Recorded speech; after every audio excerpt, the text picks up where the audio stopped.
Every nursing and medical student needs to know: cold IV cannula sizes and what those colors actually mean.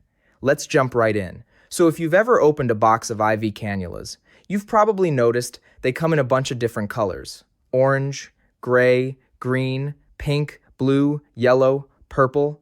This isn't random. It's a universal color coding system, which means a green cannula looks and performs the same whether you're in a hospital here or on the other side of the world. Huge for patient safety. Now, here's the one thing that confuses almost everyone starting out. The gauge number and the size are opposite. Smaller number equals bigger cannula. So a 14 gauge is actually huge and a 26 gauge is tiny. Once that clicks, everything else makes sense. Let's go from biggest to smallest. First up, 14 gauge orange. This is your biggest cannula, used for major trauma, rapid resuscitation, and massive blood transfusions. When someone's crashing and losing blood fast, you want the widest line possible. This one can push around 240 to 270 mils per minute. Next, 16 gauge, gray. Still large, used in surgery and emergency care, flowing around 180 to 220 mils per minute. Then 18 gauge. Green, a real workhorse for blood transfusions, surgery, and rapid fluids, sitting around 90 to 110 mils per minute. A lot of protocols actually require this size for blood products. Now the one you'll use constantly, 20 gauge, pink. This is the most commonly used size in adults for routine fluids, meds, and antibiotics. Flow rates around 55 to 65 mils per minute.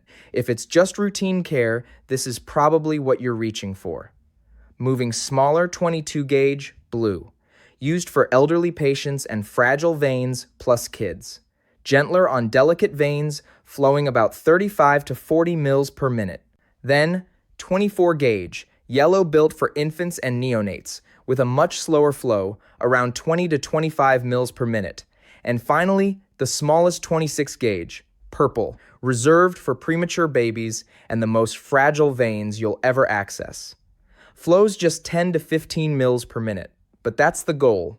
Gentle, not fast. Quick disclaimer though, these flow rates are approximate, based on gravity flow. Real-world flow depends on stuff like fluid viscosity, catheter length, the patient's vein condition, how high the IV bag is hung, and whether you're using a pump or pressure bag. So here's your takeaway. Smaller gauge number, bigger cannula, faster flow. Big sizes 14 and 16 for emergencies. Middle sizes 18 and 20 for general adult care. And small sizes 22, 24, 26 for delicate veins in kids, the elderly, and newborns. If this helped, smash that like button, subscribe for more clinical skills content, and drop a comment if you want a video on IV insertion technique next. See you in the next one.